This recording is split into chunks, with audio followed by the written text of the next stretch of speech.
मेढक और बैल। एक मेढक अपने 3 बच्चों के साथ जंगल में नदी किनारे रहता था। उन चारों की दुनिया जंगल और नदी तक ही सीमित थी। बाहरी दुनिया से उनका कोई वास्ता नहीं था। खाते पीते बड़े आराम और मजे से उनका जीवन कट रहा था।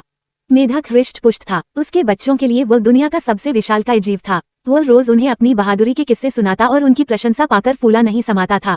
एक दिन मेढक के तीनों बच्चे घूमते घूमते जंगल के पास स्थित एक गांव में पहुंच गए।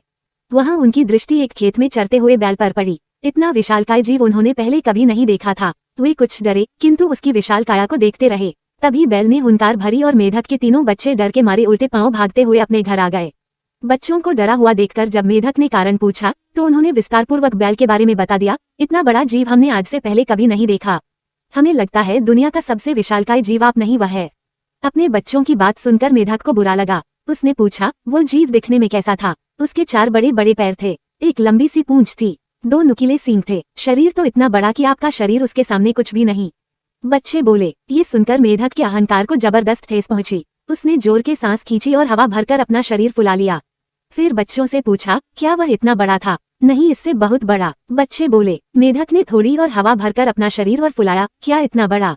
नहीं नहीं, और बड़ा। मेढक ने जंगल के बाहर कभी कदम ही नहीं रखा था। उसे बैल के आकार का अनुमान ही नहीं था, किंतु उसने मानो जिद पकड़ ली थी कि अपने बच्चों के सामने स्वयं को नीचा नहीं दिखाना है।